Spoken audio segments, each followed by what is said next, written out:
इस वीडियो के अंत तक आपको इस पाठ से संबंधित संपूर्ण जानकारी व प्रश्नों के लिखित उत्तर मिलेंगे। नमस्कार सभी को, हिंदी कला केंद्र में आपका स्वागत है। अगर आप इस चैनल पर नए हैं तो पहले इसको सब्सक्राइब करें व बेल आइकन को दबाना ना भूलें ताकि नए वीडियो का नोटिफिकेशन सबसे पहले आपको मिले। बच्चों, आज हम पढ़ने जा रहे हैं हमारी हिंदी की पुस्तक का पाठ 4, जिसका शीर्षक है नन्ना फनकार। नन्ना यानी छोटा और फनकार यानी कलाकार। कलाकार जो किसी कला में माहिर हो, निपुण हो। किसी भी कला में महारत हासिल की जा सकती है, जैसे कोई सिंगिंग में, कोई डांस में, अभिनय करने में, कोई चित्रकारी में, तो कोई शिल्पकारी में निपुण हो सकता है। कुछ कलाएं किसी में जन्मजात होती हैं, तो कुछ कलाओं को निरंतर अभ्यास से सीखकर उनमें महारत हासिल की जा सकती है।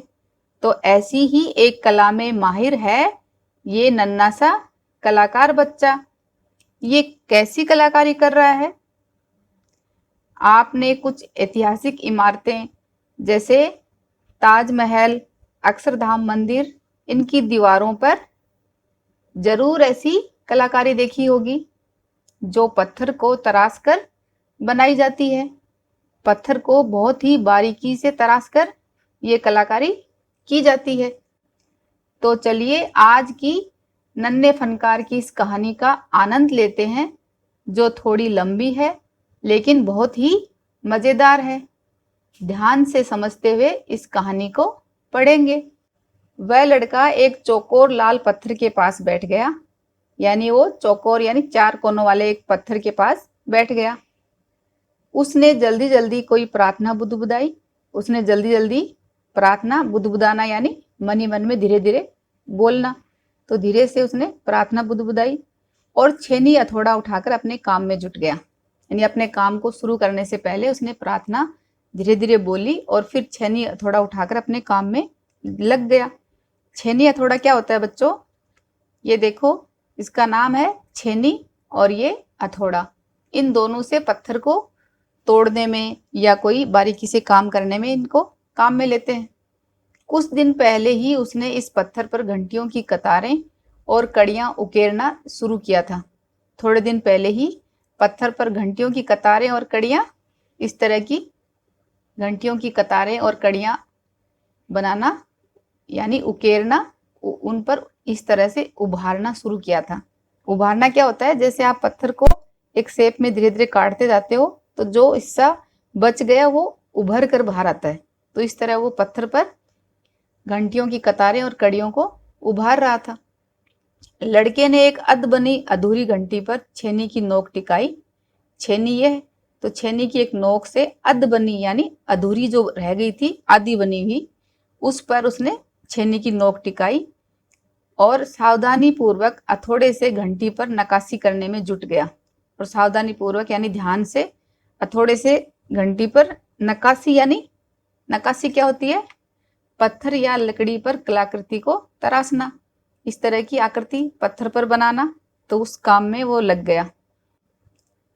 हथौड़े के वार से पत्थर पर जो कटाव उभरता, उससे पत्थर की किरचें छितरा जाती। हथौड़े के वार, जब हथौड़े से वार करेगा, किस पर वार करेगा? छेनी पर। छेनी को पत्थर पर टिकाकर जब उस पर वार करेगा तो जो कटाव उभरेगा, यानी वहां से जो पत्थर टूटेगा, तो वो हिस्सा साफ होता जाएगा और उस पर एक आकृति उभरती जाएगी। उस जगह से पत्थर की किरचें यानी पत्थर के छोटे छोटे टुकड़े छितरा जाती हैं, यानी वो बिखर जाएंगे और वह आंखें सिकोड़ लेता। जब पत्थर की छोटे छोटे टुकड़े चारों तरफ बिखरते हैं तो उस समय वो क्या करता है? आंखों को सिकोड़ लेता है, यानी आंखों को बंद कर लेता है, नहीं तो वो छोटे छोटे पत्थर आंखों में गिर जाएंगे। साथ साथ धीमी आवाज में वह कुछ गुनगुनाने भी लगता है। धीरे धीरे वह कुछ अपने गाने या कुछ भी धीरे धीरे गुनगुनाता हुआ, यानी खुश होकर अपना काम कर रहा है। उसके चारों ओर दूसरे संगत तराश भी अपने काम में डूबे हुए थे। संगत तराश यानी उसी की संगत वाले लोग, उसके साथी यानी पत्थर तराशने वाले साथी, वो भी अपने अपने काम में डूबे हुए थे, यानी अपने काम में लगे हुए थे। केशव 10 साल का था और अभी अपना काम सीख ही रहा था। जो बच्चा है उसका नाम क्या है? केशव, जो कि 10 साल का था। वह अभी अपना काम सीख ही रहा था। पिता के एक बार करके दिखा देने पर वह सीधी लकीरों वाले और घुमावदार डिजाइन उकेर सकता था। उसके पिता ने उसको एक बार दिखाने से वह सीधी लकीरें जो थी वो और घुमावदार डिजाइनों को उकेर सकता है, यानी उनको बना सकता है। अब तक उसने नक्काशी का जो भी काम किया था उनमें से इन घंटियों को बनाना ही सबसे ज्यादा मुश्किल था। अब तक वो जो भी काम करता आ रहा था उनमें ये घंटियां बनाने वाला काम ही सबसे मुश्किल था, थोड़ा कठिन था। केशव जानता था कि एक दिन तो ऐसा जरूर आएगा। केशव को इस बात का पूरा यकीन था कि एक दिन ऐसा आएगा जब वह बहुत बारीक जालियां, महीन नफीस, महीन नफीस क्या होता है? बारीकी से की गई सुंदर कलाकारी।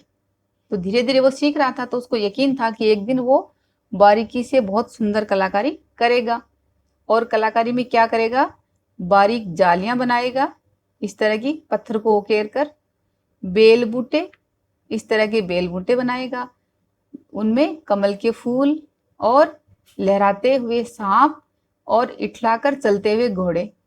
इस तरह से लहराते हुए सांप बनाने में माहिर हो जाएगा और इठलाकर चलते हुए घोड़े, इस तरह घोड़े की आकृति भी वो बना पाएगा। ये सब पत्थर पर उकेर पाएगा। ये सब कलाकारी उसको सीखनी थी, ठीक उसी तरह जैसे उसके पिता बनाते हैं। यानी बच्चे के पिता ये इस तरह की कलाकारी करने में बहुत माहिर है, निपुण है। तो धीरे धीरे बच्चे को भी यकीन है कि वो भी पिता के साथ ये सब सीख लेगा। अभी तो वो सीधी लाइन और घुमावदार लाइन उन पर ही काम कर रहा है। अब ये पहली बार उसने घंटी पर काम करने का काम किया, जो थोड़ा उसके लिए मुश्किल लग रहा है। कई साल पहले जब वह पैदा भी नहीं हुआ था, उसके माता पिता गुजरात से आगरा आकर बस गए थे। जब वह पैदा नहीं होता उससे पहले ही उसके पिताजी कहाँ से आए? गुजरात से आगरा में आकर बस गए थे। बादशाह अकबर उस वक्त आगरे का किला बनवा रहे थे। जब ये लोग गुजरात से आए उस समय बादशाह अकबर आगरे का किला बनवा रहे थे। आगरे का किला कहाँ है? जो आगरे का ताजमहल है उससे 2-2.5 किलोमीटर दूर है। और केशव के पिता को यही काम मिल गया। केशव के पिता को भी आगरे के किले में ही काम करने का मौका मिल गया। केशव का जन्म भी आगरे में ही हुआ था। उसे गुजरात के पुश्तैनी गांव जाने का तो कभी मौका ही नहीं मिला, क्योंकि केशव कहाँ पैदा हुआ? आगरे में आकर। तो गुजरात में जो उनका पुश्तैनी गांव था, पुश्तैनी यानी जो उसके पूर्वजों का पैतृक जो गांव था, यानी जहां पर उसके दादा परदादा रहते थे, उस गांव में तो जाने का उसको मौका ही नहीं मिला। आगरे की गलियां और अब सीकरी, बस यही उसका घर थी। तो केशव ने तो गुजरात में अपना गांव तो देखा ही नहीं। वो क्या जानता है? वो तो बस आगरे की गलियां और अब सीकरी। सीकरी क्या है? ये फतेहपुर सीकरी के नाम से जानते हैं इसको, जो उत्तर प्रदेश में है। और ये आगरा से दक्षिण दिशा में लगभग 41 किलोमीटर दूर है। तो ये दो ही जगह जानता है, सीकरी और आगरे की गलियां। चारों ओर हो रही छेनी हथौड़ों की ठक ठक खड़खड़ के बीच केशव को किसी के कदमों की आहट भी न सुनाई पड़ी। एक तो केशव अपने काम को बहुत ध्यान से कर रहा था, उसमें मग्न था। साथ ही उसके जो बाकी साथी थे वो भी अपने छेनी हथौड़ा से काम कर रहे थे। तो उन सब की छेनी और हथौड़ों की जब काम करते हैं तो आवाज आती है ना, ऐसे ठक ठक खड़खड़। तो इन सब की आवाज भी आ रही थी। तो उनके बीच में केशव को किसी के कदमों की आहट भी सुनाई नहीं पड़ी। आहट भी यानी आवाज भी, कोई कदमों की आवाज उसे सुनाई नहीं दी। इसलिए अचानक कानों में एक आवाज पड़ने पर वह चौंक गया। क्योंकि किसी की आने की जब खबर नहीं हो और अचानक आवाज सुनाई दे तो हम चौंक जाते हैं। तो अचानक वो चौंक गया। कब? जब उसने क्या आवाज सुनी? माशा अल्लाह, ये घंटियां कितनी सुंदर हैं, तुमने खुद बनाई हैं। तो ये आवाज सुनकर वो चौंक गया कि अचानक ये आवाज कहाँ से आई। पीछे मुड़कर केशव ने आंखें उठाई तो उसे एक आदमी दिखा। पीछे मुड़कर जब उसने आंखें उठाई यानी देखा, अपनी पलकों को उठाकर देखा, तो उसे एक आदमी दिखा। बेशक, बेशक यानी जरूर, निसंदेह, इसमें संदेह क्या है? मैंने ही ये घंटियां बनाई हैं। क्या मैं आपको पत्थरों पर नक्काशी करता नजर नहीं आ रहा? देखते नहीं, मैं ही पत्थर को तराश रहा हूं। केशव ने बड़ी तल्खी से जवाब दिया। तो बोला कि देखते नहीं, मैं ही तो पत्थर को तराश रहा हूं, यानी मैं ही तो पत्थर पर खुदाई कर रहा हूं। उसने अपना जवाब थोड़ा बेरुखी यानी थोड़ा अभद्र ढंग से जवाब दिया। दिखता तो है, पर तुम इतने छोटे लगते हो ना। वह आदमी हंसते हुए बोला।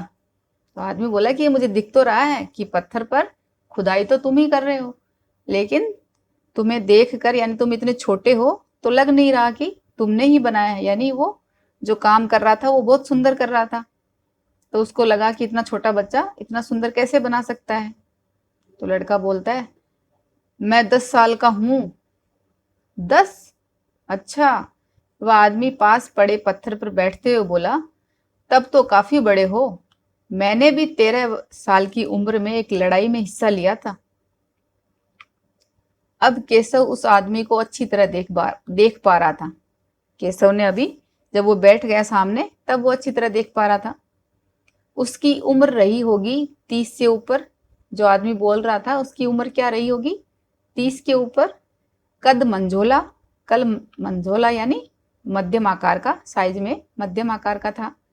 वह सफेद अंगरखा अंगरखा और पजामा पहने हुए था। अंगरखा क्या होता है? जो घुटनों तक पहने जाने वाली पोशाक। तो इस तरह की पोशाक में था वो आदमी। उसके लंबे बाल गहरे लाल रंग की पगड़ी में अच्छी तरह से ढके हुए थे। गहरे लाल रंग की पगड़ी पहन रखी थी जिसके नीचे लंबे बाल छुपे हुए थे। लगता है कोई बड़ा आदमी है। केशव ने उस आदमी के गले में पड़ी बड़े बड़े मोतियों की माला और उंगलियों की अंगूठियों को देखते हुए सोचा। केशव ने जब उस आदमी की तरफ देखा, जब वो सामने बैठ गया, तब उसने मन ही मन में सोचा कि लगता है कोई बड़ा आदमी है। गले में मोतियों की माला है, अंगुलियों में अंगूठियां हैं। बड़ा आदमी से क्या मतलब है? यहाँ पे उसको लगा कि कोई अमीर या कोई प्रतिष्ठित आदमी है। तीखी नाक, बड़ी बड़ी आंखें, होठों को ढकते हुए नीचे की तरफ आती घनी मूछें। केशव उस आदमी के व्यक्तित्व का मुआयना कर ही रहा था कि मुआयना यानी उसका निरीक्षण कर रहा था, मन ही मन में कर रहा था। तभी उस आदमी ने एक नक्काशी की तरफ इशारा करते हुए कहा, इस लड़ी में अभी काम बाकी है। यानी इस लड़ी में, इस लाइन में अभी काम बाकी है। इससे पहले कि केशव कोई जवाब देता, उसने किसी के तेजी से दौड़कर आने की आवाज सुनी। केशव ने जवाब नहीं दिया, उससे पहले ही कोई दौड़कर भाग कर आया। ये और कोई नहीं, महल का पहरेदार था। जो भाग कर आया वो आदमी कौन था? महल का पहरेदार यानी चौकीदार था। हुजूर माफ करें, मुझे आपके आने का पता ही नहीं चला, हाँफते हुए उसने कहा। हाँफते हुए यानी तेजी से सांस लेता हुआ भाग के आया एकदम से। वो बोला कि हुजूर मुझे माफ करें, मुझे आपके आने का पता ही नहीं चला। फिर वह मुड़कर भोचक से खड़े केशव को घूरते हुए बोला। भोचक यानी चकित सा, मुंह खोले हुए, क्योंकि केशव को तो वो पूरा माजरा समझ में नहीं आ रहा था कि क्या हो गया। बेवकूफ, खड़ा हो। हजूरे आला के सामने बैठने की जरूरत कैसे की तूने? झुककर सलाम कर इन्हें। तो पहरेदार ने आकर बच्चे को डांटा कि बेवकूफ, खड़ा हो, अभी तक बैठा ही क्यों है? हुजूरे आला यानी अकबर बादशाह हैं ये तो उनके सामने बैठने की जरूरत, यानी इसका गुस्सा कैसे किया। झुककर सलाम कर इन्हें, झुककर इनको सलाम कर। अब केशव का माथा ठनका। अब केशव को कुछ समझ में आया। माथा ठनका यहाँ पे ये एक मुहावरा है जिसका अर्थ है कुछ गलत होने की शंका। अब केशव को लगा कि कुछ गलत हो गया ये तो। उसे कुछ कुछ समझ आ रहा था। बदहवासी में छेनी हाथ से छूटकर नीचे गिरी और वह जल्दी से उठकर खड़ा हो गया। बदहवासी यानी बिना समझे, उसको थोड़ा बेहोशी टाइप हो गई, होश में नहीं था ना, उसको समझ में नहीं आ रहा कि क्या हो रहा है। होश में नहीं था तो अभी थोड़ा होश में आया, उसको समझ नहीं आ रहा था कि क्या हो रहा है। तो जल्दबाजी में छेनी हाथ से गिरी और जल्दी से उठकर खड़ा हो गया। अरे कहीं ये बादशाह अकबर तो नहीं? ये ख्याल आते ही उसने झुककर सलाम किया और खरगोश की सी कातर नजरों से अकबर को देखने लगा। अचानक ये सब नजारा देखकर उसको लगा कि कहीं ये बादशाह अकबर तो नहीं। ये सोचते ही उसने फटाफट जल्दी से सलाम किया। खरगोश की सी कातर नजरें, यानी थोड़ा डरा सहमा हुआ सा। अकबर को पहरेदार की ये दखल अंदाजी भली न लगी। दखल अंदाजी यानी पहरेदार का इस तरह बीच में आना, दखल अंदाजी यानी उसने आकर रुकावट या बाधा उत्पन्न कर दी, तो वो भली न लगना यानी अच्छी नहीं लगी। उन्होंने खींच कर यानी थोड़ा नाराज होकर पहरेदार को वहां से जाने का इशारा करते हुए कहा, ठीक है सिपाही, कुछ देर के लिए हमें अकेला छोड़ दो। पहरेदार तो चला गया, मगर केशव असमंजस में था कि उसे क्या करना चाहिए। केशव क्या था? असमंजस यानी उसको दुविधा थी, अनिर्णय की स्थिति में था कि उसको समझ में नहीं आ रहा। क्या समझ में नहीं आ रहा था? कि वापस अपना नक्काशी का काम शुरू करें या बादशाह के हुक्म के इंतजार में खड़ा रहे। कि अपना नक्काशी का जो वो काम कर रहा था उसको फिर से शुरू कर दे, या बादशाह के आदेश का इंतजार करे या उसमें खड़ा रहे। दिल तो उसका अभी भी धक धक कर रहा था, अभी भी उसका दिल उसकी धड़कन तेज थी। हाँ, पर अब वह डरा हुआ नहीं था। अब उसको डर नहीं लग रहा था, क्योंकि अकबर प्यार से उसे देखते हुए मुस्कुरा रहे थे। तो अकबर उसकी तरफ प्यार से देख रहे थे, तो उसको अभी डर नहीं लग रहा था। तुम्हारा नाम क्या है? अकबर ने नरम आवाज में कहा। नरम यानी कोमल, सॉफ्ट आवाज में कहा। केशव, उसने नपातुला जवाब दिया, यानी जितना सवाल पूछा उतना ही जवाब दिया। केशव, क्या तुम मुझे नक्काशी करना सिखाओगे? जब बादशाह अकबर ने कहा कि केशव तुम मुझे नक्काशी करना, ये तुम्हारी जो कला है, तुम जो काम कर रहे हो, ये मुझे भी सिखाओगे? उलझन में पड़े केशव ने तुरंत सिर हिला दिया। उलझन यानी परेशानी। केशव को समझ में नहीं आ रहा था कि क्या हो रहा है उसके साथ, तो मन ही मन में वो परेशान था। तो उलझन में पड़े केशव ने तुरंत सिर हिला दिया। तब तो तुम्हें मेरे लिए हथौड़े और छेनी का भी इंतजाम करना पड़ेगा। यानी जब नक्काशी करेगा बादशाह अकबर, तो उसको भी चाहिए हथौड़ा और छेनी। तो उसने कहा कि मेरे लिए भी इंतजाम, यानी मेरे लिए भी उसका प्रबंध करना पड़ेगा। केशव फुर्ती से यानी तेजी से अपने पिता के पास भाग गया और उनका छेनी हथौड़ा उठाकर उल्टे पांव लौट आया। उल्टे पांव लौट आना यानी यहाँ पे एक ये मुहावरा है, जल्दी से वापस आना। तो वो भाग कर गया और अपने पिता का छेनी और हथौड़ा था वो वापस लेकर जल्दी से वापस आ गया। दोस्ताना अंदाज में अकबर केशव के पास जमीन पर बैठ गए। अब अकबर और केशव की दोस्ती हो गई थी, तो उसके पास ही जमीन पर बैठ गए और पास में पड़े पत्थर को खींचते हुए बोले, ठीक है, अब बताओ कि मुझे क्या करना है, यानी मुझे इस पत्थर पर अब क्या करना है, बताओ। केशव ने संदेह भरी नजरों से अकबर की ओर देखा। संदेह यानी शक हुआ उसको। शक क्यों हुआ? हुजूर, क्या आप ये सब करेंगे? केशव को लग रहा था कि हुजूर को ये सब करने की क्या जरूरत है, उसको यकीन नहीं हो रहा था। क्यों नहीं, मुझे तो विश्वास है कि मैं सीख ही लूंगा। बादशाह अकबर ने कहा कि क्यों नहीं, मैं करना चाहता हूं और मुझे विश्वास है कि मैं भी सीख लूंगा। नहीं नहीं, मेरा मतलब ये नहीं था। केशव शक पका गया। शक पका जाना यानी असमंजस में पड़ गया। ये भी यहाँ पे शक पका जाना एक मुहावरा है जिसका अर्थ है असमंजस में पड़ जाना। दरअसल मैं कहना चाहता था कि आप इतने बड़े बादशाह हैं, ये ठीक नहीं लगता।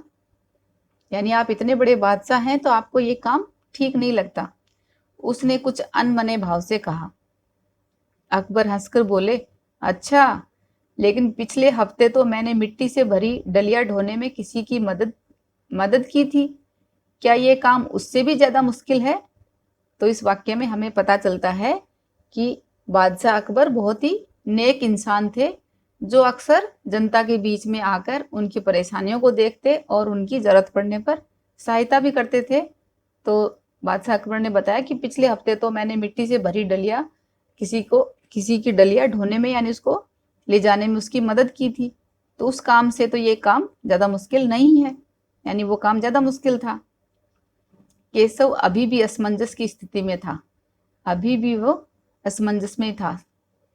वह अकबर के पास बैठ गया और उन्हें छेनी पकड़ने का सही तरीका सिखाने लगा। फिर जैसे कि केशव के पिता ने उसे सिखाया था, जैसे उसके पिता ने उसे सिखाया था वही तरीका, उसी तरीके से वह अकबर बादशाह को सिखा रहा था। उसने कोयले के टुकड़े से पत्थर पर लकीरें खींचकर एक आसान सा नमूना बनाया। पहले कोयले के टुकड़े से पत्थर पर लाइन खींचकर, लकीर यानी लाइन खींचकर एक सरल सा नमूना बनाया और गंभीरता से कहा, देखिए सिर्फ इन्हीं लकीरों को बहुत ध्यान से तराशना है, यानी इन्हीं लाइनों पर आपको बहुत ध्यान से इनको तराशना है। अकबर ने पत्थर पर छेनी रखी और जोर से हथौड़े से वार किया, जिससे कटाव ज्यादा गहरा हो गया। क्योंकि अकबर उस कला में माहिर नहीं थे, वो तो सीख रहे थे। तो जब हम किसी काम को शुरू शुरू में सीखते हैं तो ज्यादा अच्छी तरह नहीं कर पाते। तो ऐसा ही अकबर के साथ हुआ। उन्होंने जैसे ही हथौड़े को जोर से मारा, थोड़ा सा कटाव ज्यादा गहरा हो गया।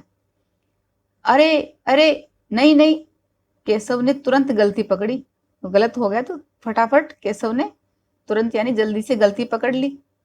हथौड़े को आहिस्ता से मारना है, आहिस्ता यानी धीरे से मारना है।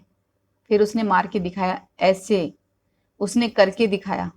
और हाँ, अपनी आंखें थोड़ी मीच कर रखें, मीच कर यानी जोर से बंद करके रखें, वरना किरचें उड़कर आंखों में चली जाएंगी। जो पत्थर की किरचें जो बिखरेंगी हथौड़े से मारने पर, तो वो उड़कर आंख में चली जाएंगी, आंखों में चली जाएंगी। अकबर मुस्कुराए, बोले, जी हजूर। जवाब में केशव भी मुस्कुरा उठा। वह लगभग भूल ही गया था कि उसकी बगल में बैठा ये व्यक्ति हिंदुस्तान का बादशाह है, क्योंकि अकबर उसके साथ बहुत ही दोस्ताना भरा व्यवहार कर रहे थे।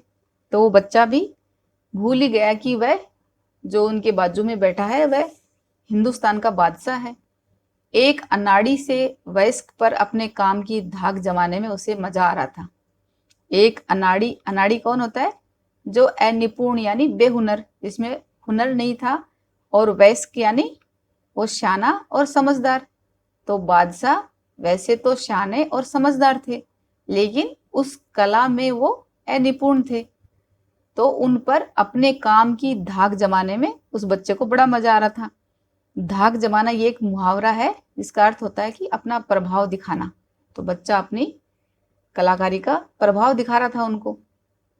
वह बड़े ध्यान से देख रहा था कि अकबर किस तरह लकीरों को उकेर रहे हैं, यानी उन लकीरों को किस तरह उभार रहे हैं। बादशाह से जरा सी भी चूक हो जाने पर फौरन उसकी त्योरियां चढ़ जाती। बादशाह से थोड़ी सी, जरा सी यानी थोड़ी सी भी चूक यानी गलती हो जाने पर फौरन जल्दी से उसकी त्योरियां चढ़ जाती। त्योरी चढ़ जाना भी एक मुहावरा है जिसका अर्थ है भौहें चढ़ाना या नाराजगी जताना। तो वह तुरंत अपनी भौहों को चढ़ाकर ऐसे दिखाता कि नहीं नहीं ये सही नहीं है, तो तुरंत उनकी गलती को पकड़ लेता। काम करते करते अकबर पूछ बैठते, केशव सही नहीं है क्या? अपना काम करते करते उसको पूछते कि केशव देख ये सही नहीं है क्या? और केशव सिर हिलाकर अपनी असहमति जता देता। असहमति यानी अपनी अस्वीकृति प्रकट करना। तो अपनी अस्वीकृति यानी जो काम उसको पसंद नहीं आता या सही नहीं आता, तो उस पर वो कह देता कि नहीं ये सही नहीं है। अकबर इत्मीनान से बैठ गए। इत्मीनान यानी तसल्ली से, आराम से बैठ गए और केशव को काम करता हुआ देखने लगे। अपने काम में खोए हुए उन दोनों को इस बात का एहसास ही नहीं हुआ कि आसपास मौजूद दूसरे संगत तराश उन्हें बड़े कौतूहल से देख रहे हैं। बच्चा और बादशाह दोनों अपने काम को इतने ध्यान से कर रहे थे कि उन्हें इस बात का पता ही नहीं चला, एहसास ही नहीं हुआ कि उनके आसपास जो दूसरे संगत तराश यानी जो दूसरे उनके बच्चे के साथी जो पत्थर तराश रहे थे, वो उनको बड़े कौतूहल, कौतूहल यानी जिज्ञासा से देख रहे थे। अकबर ने गौर किया कि केशव पत्थर पर बने नमूने को ही नहीं तराश रहा था, बल्कि अपनी तरफ से भी उनमें कुछ जोड़ रहा था, जिससे वे डिजाइन ज्यादा खूबसूरत लग रहे थे। अकबर ने देखा, इस बात पे ध्यान दिया कि केशव पत्थर पर बने जो नमूने पहले वो कोयले से बनाता है उनको तराशता है, फिर तो वो सिर्फ उनको ही नहीं तराश रहा था, बल्कि अपनी तरफ से भी उसको कहीं गड़बड़ लगती तो अपनी तरफ से थोड़ा और जोड़कर उनको, उन डिजाइनों को और ज्यादा अच्छा बना रहा था ताकि वो डिजाइन और ज्यादा खूबसूरत लगे। लड़के के काम करने के अंदाज को देखकर, अंदाज यानी लड़के के काम करने के तरीके को देखकर अकबर ने धीरे से कहा, केशव देखना, एक दिन तुम बड़े फनकार बनोगे। फनकार यानी कलाकार। तो बादशाह ने कहा कि केशव देखना, एक दिन तुम बहुत बड़े कलाकार बनोगे। हो सकता है कि एक दिन तुम मेरे कारखाने में काम करो, और हो सकता है कि तुम एक दिन मेरे कारखाने में भी काम करोगे। कारखाना? कैसा कारखाना? बस एक बार ये महल तैयार हो जाए और लोग आगरा से आकर यहाँ रहने लगे, तब मैं कारखाने बनवाऊंगा। इन कारखानों में मेरी सल्तनत के सबसे बढ़िया फनकार और शिल्पकार काम करेंगे। सल्तनत यानी साम्राज्य। तो मेरे साम्राज्य में, बादशाह ने कहा कि मेरे साम्राज्य में सबसे बढ़िया फनकार यानी जो सबसे बढ़िया कलाकार होंगे, और शिल्पकार, शिल्पकार कौन होते हैं? जो मूर्ति बनाने वाले कलाकार होते हैं। तो मेरे साम्राज्य में सबसे बढ़िया कलाकार और शिल्पकार काम करेंगे। चित्र बनाने वाले कलाकार, गलीचों के बुनकर, संगत तराश, पत्थर और लकड़ी पर नक्काशी करने वाले शिल्पकार सभी वहां काम करेंगे। केशव का ये सब सुनकर केशव का चेहरा चमक उठा। चेहरा चमक उठना यानी एक मुहावरा है। वो अत्यधिक प्रसन्न होना या खुशी से भर जाना। तो वो बच्चा बहुत खुश हो गया। वह मुस्कुराते हुए बोला, मैं वहां जरूर काम करना चाहूंगा। वहां पर कारखाने में मैं जरूर काम करना चाहूंगा। अकबर उठ खड़े हुए। जाते हुए बड़े प्यार से केशव का कंधा थपथपाया और कहा, अच्छा बेटा, अपना काम जारी रखो। अकबर को बच्चे का काम बहुत पसंद आया था। जब वो जाने लगे तो उन्होंने प्यार से कंधा थपथपाना यानी शाबाशी देना। जब आप भी कोई अच्छा काम करते हो तो आपके मम्मी पापा या आपके टीचर आपके कंधा थपथपाते हैं ना, कि शाबाश बेटा, बहुत अच्छा काम किया। तो इस तरह बादशाह ने भी केशव के कंधे पर प्यार से हाथ रखकर बोला, उसको शाबाशी दी और कहा, अच्छा बेटा, अपना काम जारी रखो, लगातार करते रहो। हुजूर, क्या आप दोबारा आएंगे? केशव ने बड़ी उत्सुकता से पूछा। मैं जरूर आऊंगा केशव। फिर तो पूरे दिन संगत तराशों के बीच केशव की धूम मची रही।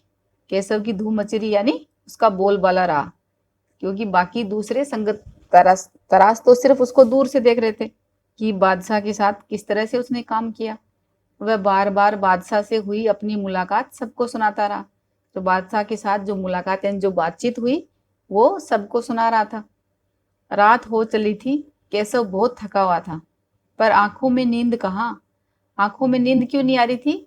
एक तो उसको इस बात की खुशी हो रही थी कि उसने बादशाह अकबर के साथ काम किया, और फिर अकबर ने उसको कहा कि वो उसके कारखाने में उसको काम देगा, तो वो और ज्यादा खुश हो गया था।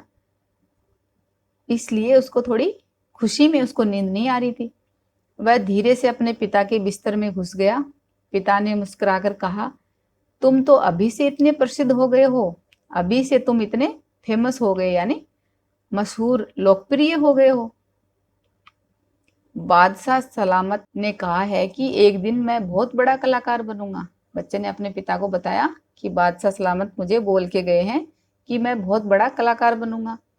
अपने सिर को पिता की बाहों के सहारे टिकाकर केशव धीरे से बोला, हमारे बादशाह बहुत ही नेक इंसान है। यानी हमारे बादशाह बहुत ही भले इंसान है, भले आदमी है। बिल्कुल सही, पिता ने कहा। कुछ सोचकर केशव ने पूछा, बाबा एक बात बताओ, बादशाह के पास आगरा में एक से बढ़कर एक खूबसूरत महल है, फिर वे सीकरी में ये शहर क्यों बनवा रहे हैं? बच्चे के मन में आया कि जब आगरा में एक से बढ़कर एक महल है, तो ये फतेहपुर सीकरी यानी यहाँ सीकरी में आकर ये शहर क्यों बनवा रहे हैं? पिता ने कुछ याद करते हुए बताना शुरू किया, हाँ बेटा, बादशाह का आगरा बहुत सुंदर शहर है, पर सीकरी में नया शहर बनवाने का भी एक खास कारण है। मैंने सुना है कि जब बादशाह अकबर की कोई संतान नहीं थी, यानी बादशाह अकबर के जब कोई बच्चे नहीं थे, इस वजह से वे हर वक्त परेशान रहते थे। वे बहुत से साधु संतों और फकीरों के पास गए। भटकते भटकते बादशाह ख्वाजा सलीम चिश्ती के पास सीकरी आए। उन्होंने ही बादशाह को बताया कि उनके एक नहीं 3-3 संतानें होंगी, यानी उनके एक नहीं 3-3 बच्चे होंगे। किसने बताया? ख्वाजा सलीम चिश्ती, जो कि सीकरी में रहते थे। शाहजादा सलीम, मुराद और दनियाल केशव ने चहकते हुए कहा। ये बादशाह के तीनों बच्चों के नाम हैं। तो बच्चे ने बहुत चहकते हुए यानी खुश होकर, क्योंकि वो जानता था वो नाम, तो उसने खुश होकर कहा कि क्या यही? बिल्कुल सही। तब बादशाह ने ख्वाजा सलीम चिश्ती के सम्मान में सीकरी में महल बनाने का, सीकरी में नगर बनाने का फैसला किया था। ख्वाजा सलीम चिश्ती के बोलने से बादशाह को जब 3 संतान पैदा हुई, तब उनकी याद में ख्वाजा सलीम चिश्ती के सम्मान में सीकरी में नगर बसाने का फैसला किया। इसीलिए उन्होंने अपने बेटे का नाम भी सलीम रखा। केशव ने कहा, अच्छा अब समझा, इसीलिए बादशाह अकबर ने अपने बेटे का नाम सलीम रखा है। हाँ, और इसी कारण हम यहाँ एक नए शहर के लिए पत्थरों को तराश रहे हैं। केशव उनिंदी आवाज में बोला। उनिंदी यानी नींद से भरी हुई। नींद आने लगी थी, दिन भर काम कर रहा था तो थक गया था। पिताजी ने देखा कि उनका लाडला बेटा सो गया है। तो इस तरह बच्चों थी ना कितनी मजेदार कहानी। अब इसके अभ्यास प्रश्नों को इसके भाग 2 में करेंगे। अगर हमारे वीडियो बन ही रहे हैं आपके फेवरेट, तो फिर क्यों ना करें इनको लाइक, सब्सक्राइब और रिकमेंड। हमें और बेहतर बनाने के लिए आप कर सकते हैं कमेंट। धन्यवाद।